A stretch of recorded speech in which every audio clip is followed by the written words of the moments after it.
Welcome back to the Magnolia Media Podcast. I'm your host, Jonathan M. Ruggiero. And well, today we start our podcast with yet another flag controversy for, you guessed it, Associate Justice of the Supreme Court, Samuel Alito. Yes, a theocratic madman who wishes to see the end of American democracy and is flaunting, his anti-American sentiment. Another flag controversy for old Sammy. And no comment on this when one of the symbol flags for the January 6th insurrection and MAGA and all of the anti-American pro-fascist movement in America, including violence, which is what this particular flag found at his New Jersey home, vacation home, to be flown last summer. This particular flag is a call to violence among those who follow the far right-wing theocratic Supreme Court and, of course, the madman known as Donald Trump. For this particular flag, he didn't throw Martha Ann under the bus. No! He just offers no explanation whatsoever because, as American citizens, we're beneath him. And, in many ways, he has doubled down on we being beneath him and they, that being the right-wing majority on the Supreme Court. Note, you are far less free today than you were, let's say, 10, 20, 30 years ago. A liberal Supreme Court would have meant an expansion of rights from civil rights to voting rights to human rights. There would be no stripping away of women's bodily autonomy or gutting of Voting and Civil Rights Act, but we're going to go through that in today's episode. Samuel Alito, he didn't lie. He just, again, ignored everyone. The court, and especially Justices Alito and Justice Clarence Thomas, two people who, in all fairness, were not appointed by Donald Trump, but perhaps were emboldened by Donald Trump as they have attacked democracy time and time again. And of course, these two men are inextricably tied to billionaires, Harlan Crow and Leonard Leo. Leonard Leo, of course, handpicked the Federalist extreme judges that were appointed by Donald Trump, who appointed three, you get it, three, 1/3 of the Supreme Court in just one term because of collusion with Mitch McConnell. Now, Mitch McConnell's been caught spacing out, sort of freezing on stage as of late. The Kentucky Republican Senate Minority Leader has been, well, a lowly SOB since he has taken the job, changing his rules and positions as the political whims of his desire change as well. He has no moral compass whatsoever. This is a man who, of course, smiling ear to ear in front of the Confederate flag. Democrats must, and I mean must, make the Supreme Court a highlight of the 2024 campaign. Republicans have been campaigning on the issue of the courts for 50 years, and Democrats have just sort of sat back and said, well, if we control the White House, then we control everything. No, we don't. That is, in fact, what we're fighting against right now, is that the President of the United States is not a dictator. He is not a king. That was the point in the effing Revolutionary War. So, let's take a step back for a moment and decide whether or not we're going to use the advantages being given to us by the jackals who are at the door. And make no mistake, they are at the door. It's time for the lions to roar. This reminds me of the two lions outside of the New York Public Library's main branch in Manhattan who were put there as the defenders of knowledge. Well, they are now the defenders of democracy. We have to view ourselves as the lions in this fight against the jackals who outnumber us in many ways. These insurrectionist lowlifes have managed to infiltrate every part of American life, from what we call quote-unquote legacy media to the halls of Congress, the halls of the Supreme Court, the halls of the United States Senate. They've infiltrated their way onto federal courts around the country. willing to block any piece of legislation passed by a Democratic-controlled House and White House and Senate, willing to overturn the will of the people, willing to throw out a free and fair 2020 election, and completely ignore the fact that the president, the commander-in-chief of the United States, is a respectable man who's been involved in the U.S. body politic for 51 years. Now, of course, he held no office for 4 years, but 37 years in the United States Senate, 8 years as vice president, and now on his 4th year as president of the United States. He must be reelected, and we must fight for every seat in the United States Senate. At this current moment, we are not really being threatened in any of the incumbent seats, with the exception of John Tester and, of course, Sherrod Brown in Ohio. However, both candidates have proven their ability to win in red states, even in presidential election years or gubernatorial election years. They've held on. If they don't, we have to pick up at least one seat in the Senate. We have seats that we can win if we use our messaging and use it well. Use the apocalyptic nature of what will happen to this country if Donald Trump is reelected. Use the apocalyptic nature, the apocalyptic speech necessary to describe the actions of this Supreme Religious Court.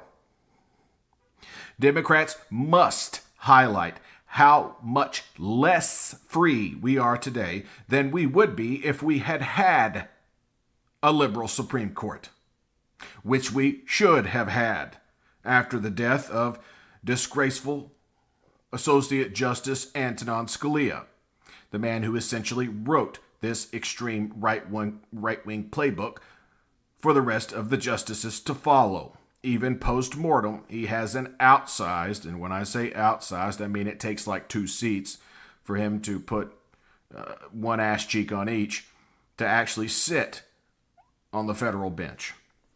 They have no ethics guidelines. They have no rules.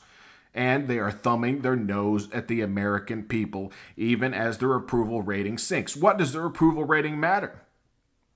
There's no real recourse for removing them from the bench, and we're certainly not going to get 16 Republicans in the Senate to join us in a 2/3 majority vote to impeach any member of the United States Senate. You might get 17 of them to, throw out the liberal justices for doing absolutely nothing wrong. And that brings me to my next point. Dick Durbin, head of the Senate Judiciary Committee, must start raising hell. He has been, rather anemic on the whole situation. It's time for Dick Durbin to start throwing around subpoenas. And if the conservatives ignore the subpoenas, then subpoena Sotomayor, Elena Kagan, and Justice Brown. They will come to the United States Senate because they are law-abiding members of the Supreme Court. Yes, they're a minority, but at least we can get some insight, some hindsight, a little inkling of what's going on in that goddamned building. What are these justices saying to them? Are they thumbing their nose at their fellow associate justices? Has Chief Justice John Roberts completely lost control? Is this really the Alito or Thomas court? Let's hear it from someone.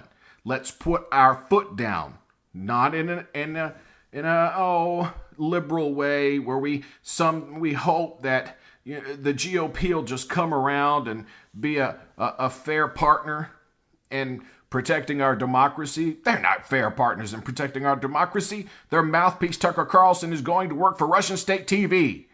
Make no mistake, the Confederates have now infiltrated the United States government. And it's going to take a Lincoln-esque figure, a man willing to ignore the hell out of the Supreme Court, to get the job done of moving America forward, making it freer than it currently is today, especially if you're a minority or a woman, which accounts for half the U.S. population. You have fewer rights. You make less money. And all of those things are because of the Supreme Court and their rulings that, look down and cast dispersions on everyone else, especially those of us who are just average folk. They're also killing American credibility around the world, as we have a forthright and respectable president of the United States, and our historic allies, in Europe especially, want to believe in Joe Biden. But they can't be certain, especially with a MAGA threat out there on the horizon, and a MAGA threat coming from inside the halls of the United States Supreme Court. If conservatives won't show up, then again, we can bring in the 3 liberal justices on the Supreme Court.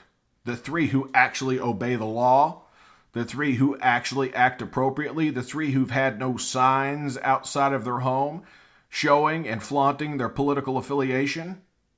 There's a little anecdote I want to share with you about Samuel Alito and a visit to a church. I believe this was in Rome, when he talked about an affluent, he took that back and said actually a well-dressed woman and child, he was assuming mother and son, looking at a crucifix. And the boy says to his mother, "Who is that?" This was alarming to Samuel Alito, because a mythological figure who may or may not have ever existed is the center of his world, and his worldview and his paranoid delusion, that is somehow under attack, because a little boy in a church somewhere halfway around the world didn't know who Jesus H. Christ was. Jesus H. Christ! But here we are, with these radical, extremists, activist judges who are trying to turn America into a theocracy. That's right, like the Iranian religious court. You know, the one who has completely stripped women of all rights whatsoever, including the right to even let their hair down. They have no rights. Their only right is to be beaten if their hair shows from below their hijab. And that is the type of Christo-fascism they want to impose on the United States of America. Forced pregnancies, women dying, bankruptcy, financial distress. This is, of course, the court who will reject anything that they can write off as socialist, as capitalism, perhaps the most evil force in the world, continues to fester in the United States, as no real rules can be passed without this Supreme Court sticking its nose in and saying, "No socialism in America. We are capitalist." That's not in the Constitution. That's just our system of business here in the United States. And adding more social programs does not threaten in any way the capitalistic system that is truly the backbone of the United States. I am not a socialist, but I promote socialist ideals. Some of them that can be, used within the American system. However, these extremists are trying to hijack any hope of that. And I made a little list of how, first, before I get that far, Samuel Alito must recuse himself from anything having to do with Donald Trump or the January 6th insurrection. He is obviously an insurrection terrorist sympathizer and a sympathizer of the Orange Fat Man, the man with 88 criminal indictments, felonies against him. And people, Biden did this, Biden did that. Biden has nothing to do with New York state law. Biden was not every member of the grand jury who decided to indict Donald Trump in New York State, or in Fulton County, Georgia, or in Washington, D.C., or in South Florida. Although Eileen Cannon obviously is not up to the job. She's either there to slow walk the whole Trump thing and hope that case just never goes to trial. She's actually moved it to the smallest and most pathetic federal courthouse available to her in Fort Pierce, Florida. So she, if it does ever go to trial, she's hoping that she gets a jury that's sympathetic to Donald Trump.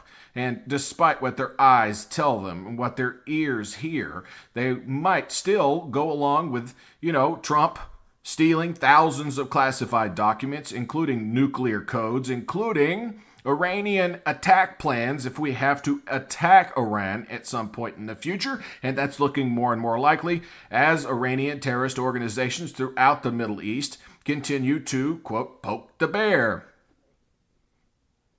Yes, it might actually be necessary at some point in the next few years to face down the threat posed by Iran to the entirety of the Middle East. We'll have plenty of support, but whatever plans were drawn up over the last few years will have to be thrown out because they've been, urinated on by Donald Trump when he stole them and shared them with just about anybody who came through Mar-a-Lago and he felt like he could impress.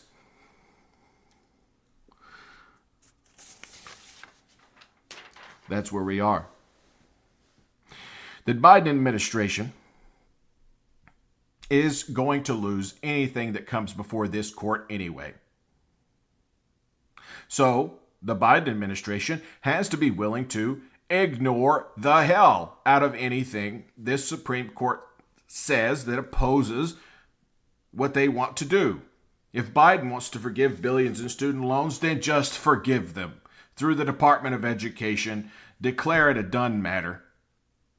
You spend the money allotted and do whatever. If you want to forgive every student loan in the country, then forgive them all. If you want to impose your will, ignore court orders. Ignore everything that comes from this Supreme Court because they have lost all legitimacy. They're not the Supreme Court of the United States. They're the Supreme Religious Wannabe Court of the United States. Put there in bulk by an authoritarian madman and a moron, and Donald Trump, and of course the latter being George W. Bush, who was nothing more than a puppet, a puppet with corporate hands firmly up his backside, working his mouth all 8 years he was president of the United States. That is, of course, he was appointed president of the United States when the election in 2000 came down to the state of Florida, the state run by his brother, Jeb Bush, and Secretary of State Katherine Harris, who, of course, intervened to make sure all the votes couldn't be counted in that state. And if you pay attention, the professor from American University in D.C., Alan Lichtman, has predicted 9 of the last 10 presidential elections on the nose. He's predicting this one for Biden. However, his only miss was in 2000 when Al Gore won the popular vote by 500,000 votes, but still managed to lose to George Bush because the election came down to Florida. This was in the days before Virginia was a solid blue state. So it came down to Florida. Florida was more of a swing state then than it is now. Florida was actually more of a Democratic state than a Republican state. But with the snowbirds coming in from states like Wisconsin and Michigan, fleeing both the Democratic and liberal ideas, the pro-union and pro-labor positions of those states, they decided to escape to Florida. Florida, where you can really be free, except for the mosquitoes the size of birds, snakes that might show up in your swimming pool, and alligators that might eat your dogs or children. Florida, folks. Florida, a state we should amputate like a bad limb. At least America would be symmetrical without that one peninsula jutting out into the middle of nowhere. It wasn't worth it in 1812, and it certainly isn't worth it today. Just a few little notes on what the Supreme Court has done since John Roberts has been in charge, in ways that you are less free today than you were years ago when, The Rehnquist court was in charge. Not that it was that much better. You have to go back quite a bit to find a Supreme Court that was actually pro-American. However, this Supreme Court has ensured that water is less safe to drink by gutting EPA regulations and EPA enforcement mechanisms. These were mechanisms put in place by their co-equal branch of government, the United States Congress, and signed into law by another branch of government, the executive branch, the President of the United States. Think about that for a moment. They've gone out of their way to prop up businesses that should have long ago disappeared from the American landscape by gutting EPA regulation and ensuring that the air you and your children breathe is dirtier than it has to be or should be. Because basic regulation, well, that interferes with their moral principle. Even though it's the least Christ-like thing I can think of. Jesus H. Christ. They have gutted the Civil Rights Act. Yeah, that's right. You know that whole thing, that whole to-do with, what's that guy's name? Martin Luther King Jr., the Kennedy administration, the Johnson administration. Given the opportunity, you don't think they'd kill Social Security, Medicare, and Medicaid? Give me a break. These are mechanisms that allow us to be more free. At least senior citizens don't have to worry about hospital debt because of Medicare. People who make less money, people who live in abject poverty, have Medicaid. SNAP benefits, Supplemental Nutrition Assistance Program, would be out if it's brought before this court. And they have their little judges in places like Texas, their little federal judges they can run to get a stay on any law that's passed by a liberal Congress and a liberal president. Liberal means more. Conservative means less. Look it up in the dictionary. That's why one gets a liberal arts education when they go to a university, because it is broad and it is more, because that's what employers want. Well-rounded individuals who show the ability to show up for classes that might not interest them, but that are going to make them more well-rounded. That is the effing point. So far, we've got dirtier air, dirtier water, less regulation when it comes to things like lead pipes or hazardous waste. Fewer people being able to vote because they also went after the Voting Rights Act.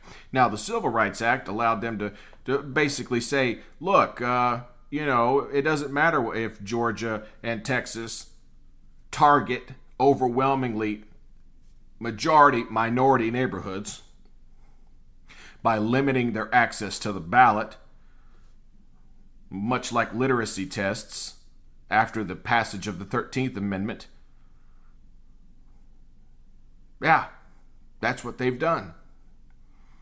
They have said it's okay for the fourth largest city in America to only have one drop box location for mail-in ballots, or ballots you take home, fill out, and drop off.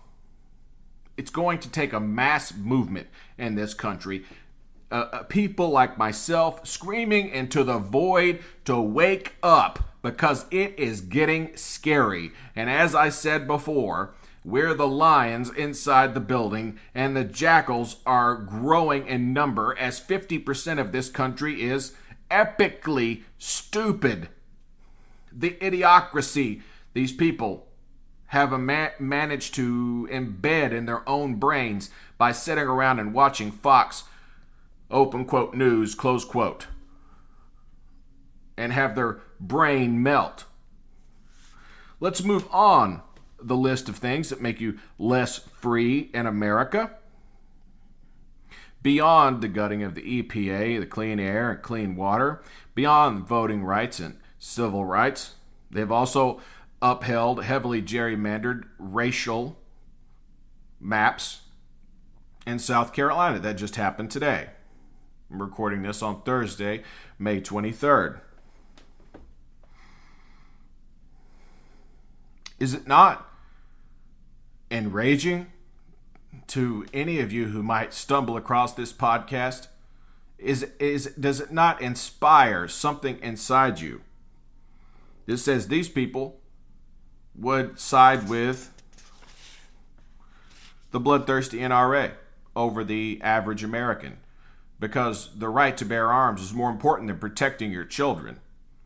And I believe in guns. I just don't believe in AR-15s, M4 carbines, weapons that, a crazy person can go and get at the age of 18 years old and then cut loose on an elementary school. On an effing elementary school. And you know what the Supreme Court says? There's not a goddamn thing you can do about it. And now we move on to bodily autonomy and the gutting of the 14th Amendment to the United States Constitution, which, if I'm not mistaken, the Supreme Court's supposed to be there to uphold the United States Constitution and uphold precedent, especially precedent that has been reaffirmed by the court, like Roe versus Wade. And then, of course, you had Casey, which reaffirmed it in, I think, 1990 or something like that. All of these conservative justices promised that they would consider Roe v. Wade settled law until they had an opportunity to vote for it, and of course they killed it. Samuel Alito was the author, the architect of this modern anti-woman, anti-black, anti-Latino, anti-immigrant sentiment that now runs through the 6 Supreme Court conservatives. Not that conservative or liberal should really matter. They're supposed to be fair arbiters, non-political actors, but they've proven to be anything but non-partisan and non-political actors. They are precisely that.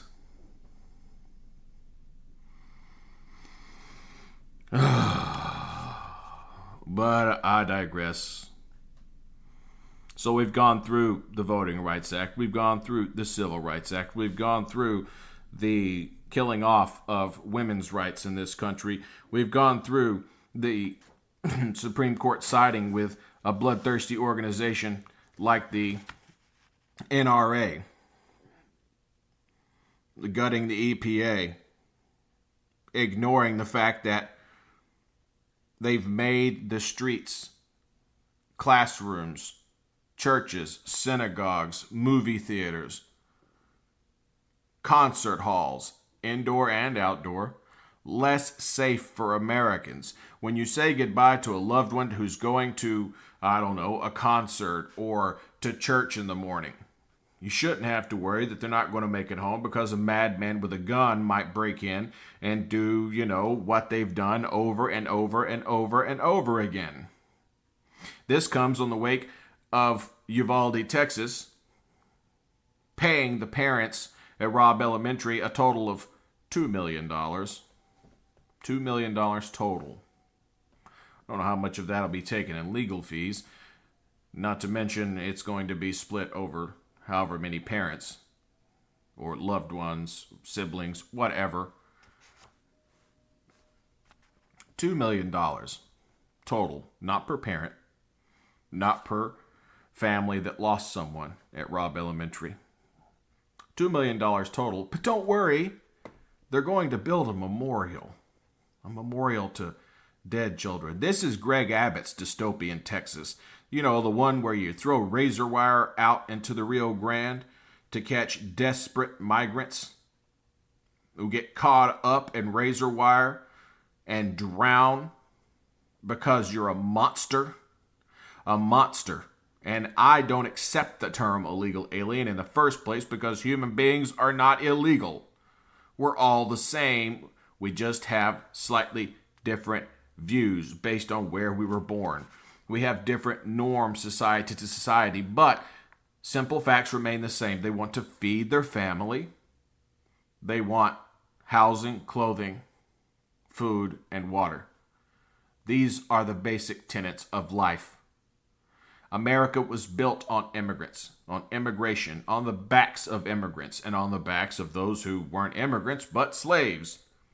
And it was, of course, the Supreme Court who was going to block any attempt to free slaves during the Lincoln administration. And what did Lincoln do? He ignored the hell out of the bastards.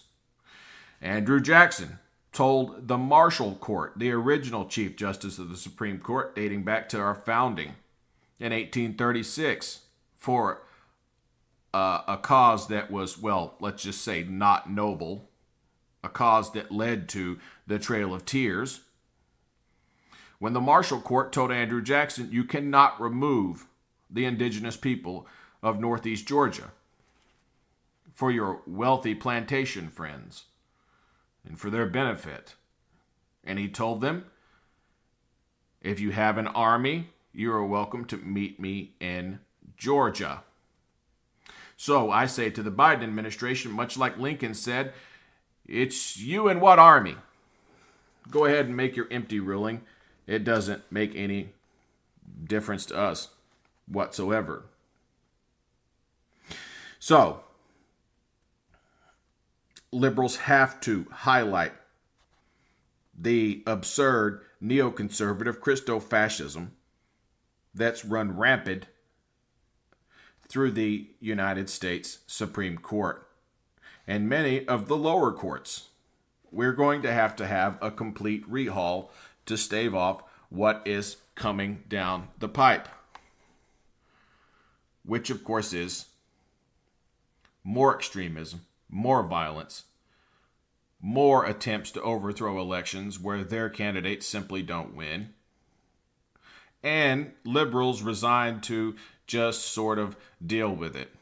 Tell a friend, by the way, about this podcast. Tell someone who you feel needs a fire lit under their ass, and I will do my very best to pull it out and expose that bullshit that they hear. By the way, Fox News is now being sued on two different fronts by shareholders.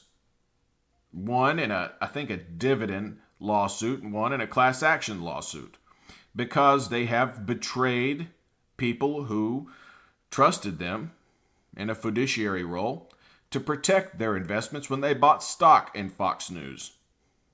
And according to legal experts, they also lost when it came to the draw of Chancery Court judges in the state of Delaware, where all of these corporations are incorporated.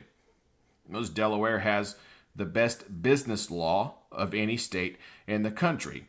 So, Fox News facing a $2.7 billion lawsuit from one voting systems organization after losing $787.5 million in a settlement to Dominion. It's just a matter of time before they have to settle the case with Smartmatic, which again is $2.7 billion.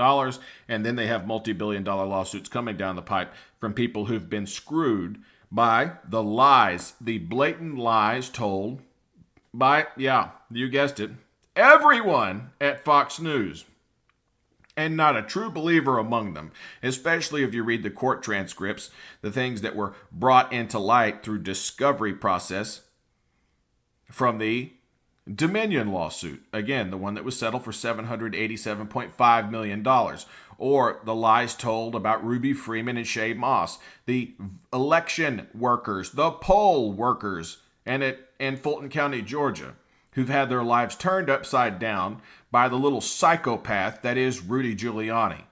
Hard to believe this man was ever a federal prosecutor or the goddamned mayor of New York City.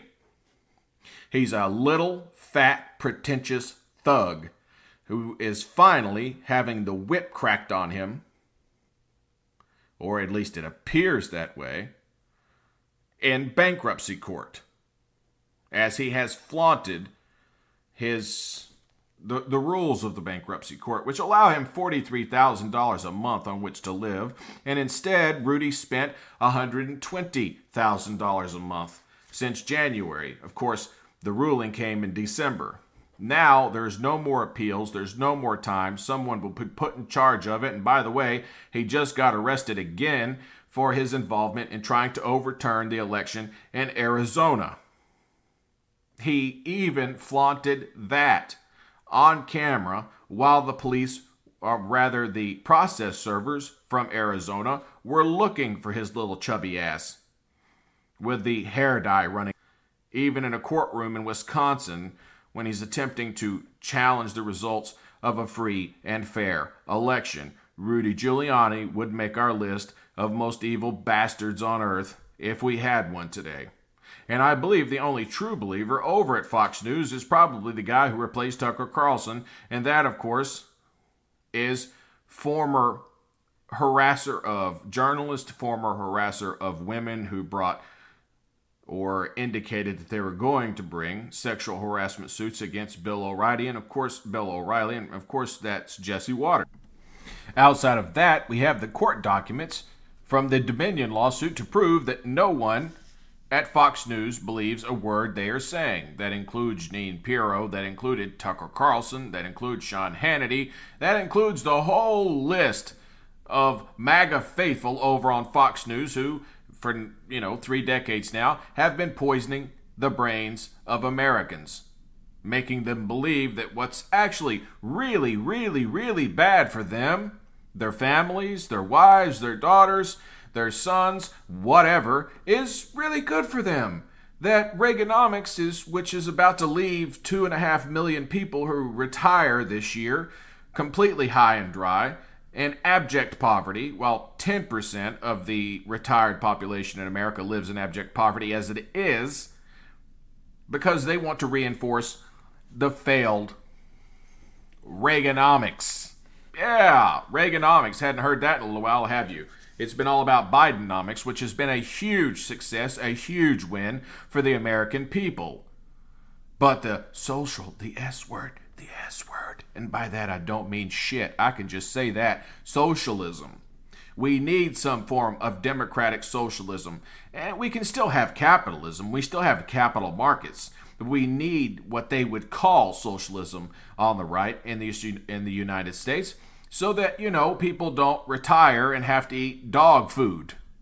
So that there's something to sustain people. The 401k, which has been covered this past week in the New York Daily podcast, has been a complete catastrophe for working people, especially people who make under $250,000 a year.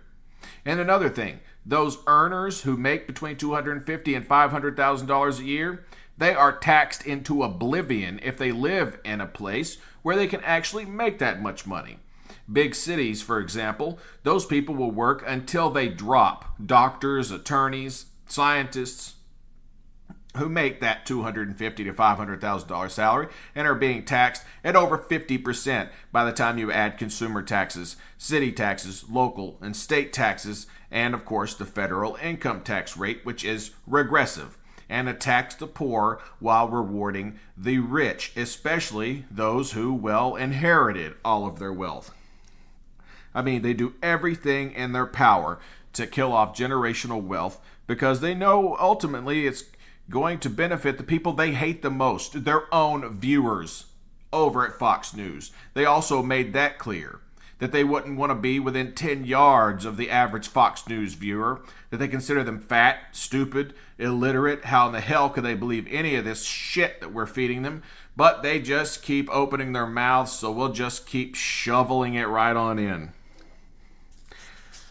Kill the filibuster. Do it now. Even without Kyrsten Sinema, if we can get the other, even without Joe Manchin and Kyrsten Sinema, that leaves 49 Democrats in the Senate. Rather, that leaves 49 Democrats in the Senate, the 50th vote, possibly the 51st vote, depending on how far we decide to go with it, could come along.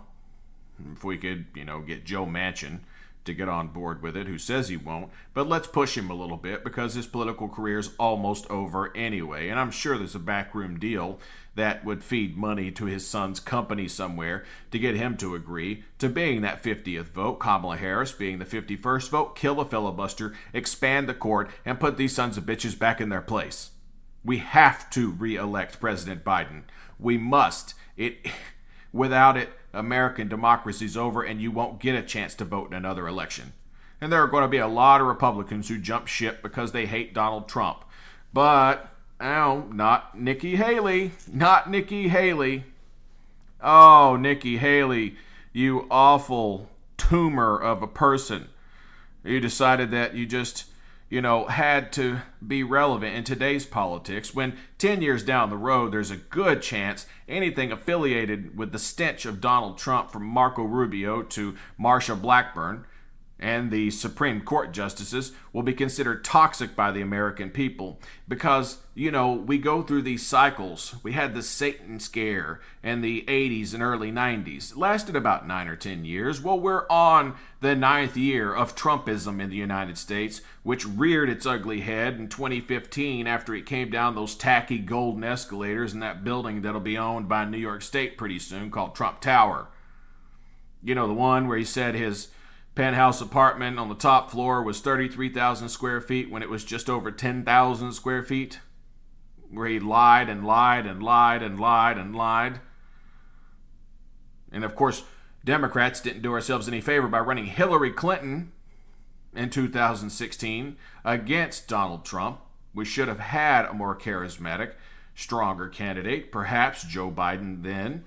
I understand he was suffering with the emotional distress brought on by the loss of his son, but somewhere in the back of his mind, he had to be thinking what we were all thinking. Surely the American people aren't so stupid that they would elect something like Donald Trump. Well, he was wrong. We can't let him be wrong again. So, Nikki Haley, deciding after all the things she said, the disqualifying things she said, including Trump is not qualified to be president of the United States, came out and said she'll vote for Donald Trump. We all know she's not going to. She's going to vote for Joe Biden, but she's telling the stupids what they want to hear, not realizing that this whole bubble that is Trumpism and MAGA is just about to burst. As Fox News, built on a house of cards, run by Lachlan Murdoch and Rupert Murdoch, who's CEO emeritus or some shit. I mean, these people are about to collapse like a house built on sand just falling into the ocean. And without that prolific right-wing lunacy that's spewed by Fox News, Newsmax, and OANN aren't going to be re-upped by any major television networks. So it'll be, Truth Social, which once it screws over all its shareholders in a couple of months when Donald Trump can dump all of his stock related to the company and it goes to $0.00 on the NASDAQ, then those people, maybe they'll think twice about the grift that has been Trumpism. And it's going to kill off the careers of many, many politicians, even those in deep red states. Maybe with the exception of Dumbo, a.k.a. Tommy Tuberville, the football coach turned politician, because we don't want our politicians to be politicians in this country. We want them to come from some other field. We want them to know nothing about the job in which they are about to take for 6 years or 2 years or 4 years. We want outsiders, the same way we want an outsider to perform heart surgery on us. Just some businessman off the street. He'll know how to do it more economically. No, that's not how the world works. Or we want, an astronaut to do our taxes, or a lawyer, to remove a bullet. It's insanity.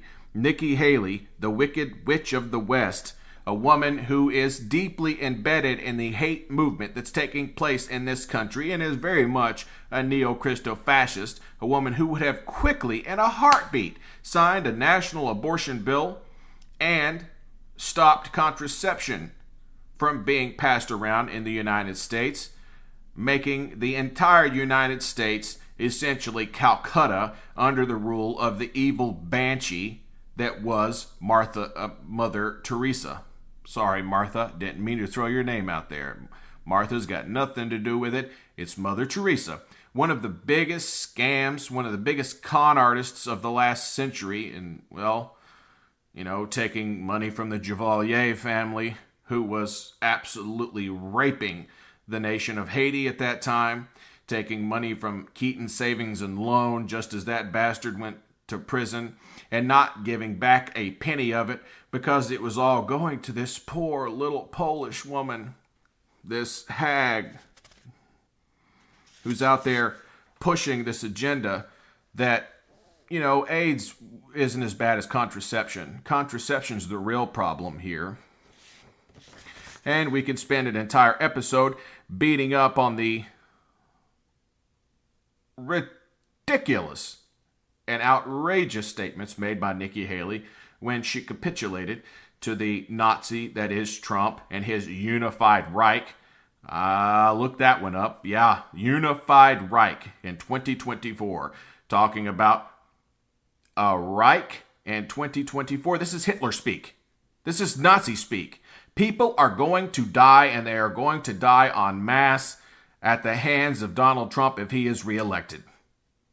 It may not be Donald Trump pulling the trigger, but it will be Donald Trump giving the command to his sycophants that will stick around and remain members of the United States military or the United States Marshal Service, the United States Border Patrol.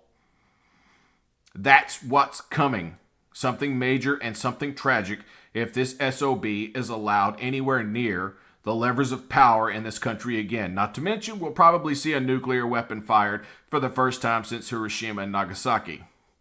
And all of Eastern Europe will go back under what is essentially a Soviet bloc, because there will be no money for Ukraine. In fact, if there's anything that president could do, President Trump in a second term, to undermine the Ukrainian people so he can help his buddy Vlad Putin out.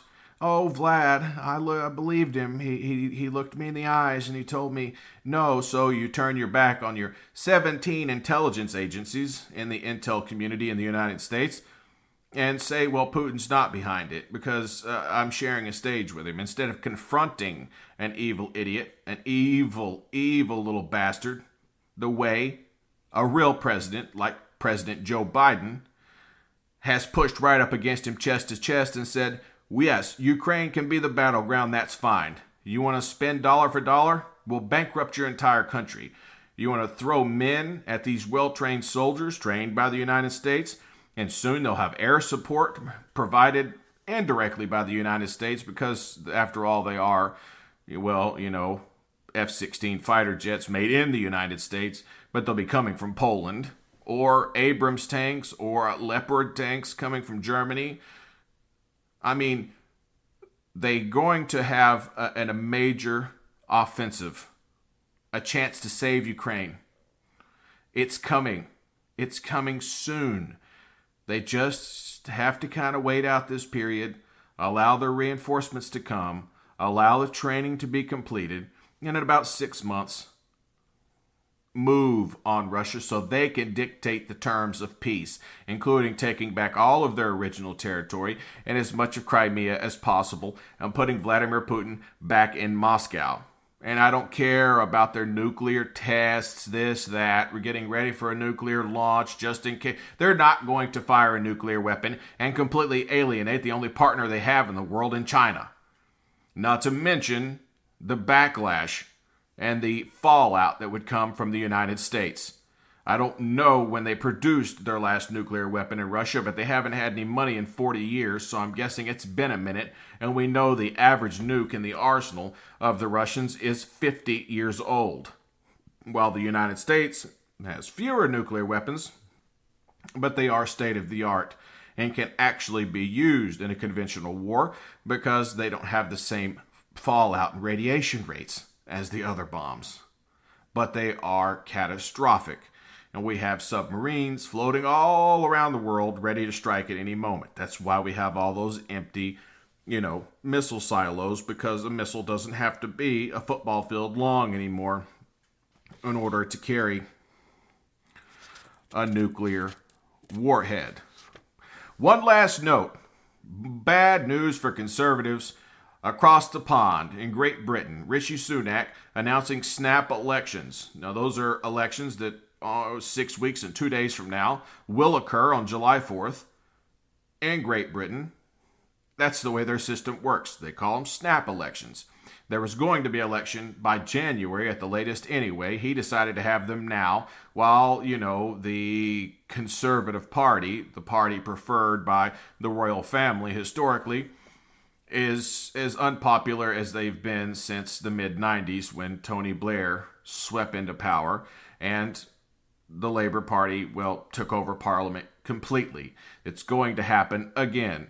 And not to mention, Rishi Sunak's announcement came at the absolute worst possible time. Can they not afford to get this guy some kind of a weather app? Somebody get Richie a weather app. He's the Prime Minister, the guy at 10 Downing.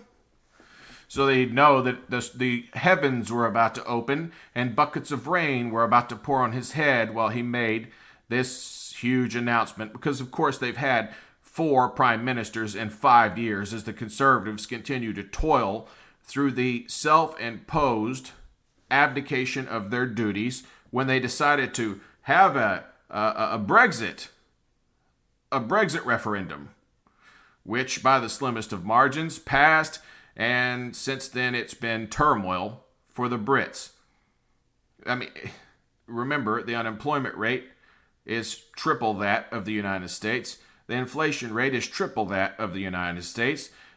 Britain has fallen from the 5th largest economy in the world to outside the top 5 altogether. I think they're 7th, 8th, 9th, something like that now. Money is drying up in Great Britain. No new jobs are being created. They have no real tech sector in Great Britain. Britain is moving backward because of Brexit, which was this nationalistic response by people who had been agitated into doing that and voting for it because, they have right-wing media there too. It comes in the form of tabloid newspapers. Rishi Sunak, today's dumbest politician on earth. Not to mention, someone got hold of a speaker and decided to start blaring the song "Things Will Only Get Better," drowning out more or less everything Rishi Sunak had to say. Now, the song, let me look here at my notes. Things Can Only Get Better is by D. Ream. So capital D, capital R-E-A-M, obviously meant to be Dream. It played on a loudspeaker during the entire Prime Minister's remarks. The entirety of the Prime Minister's remarks. In the middle of a drown-you-out rainstorm. Nice job, Rishi Sunak.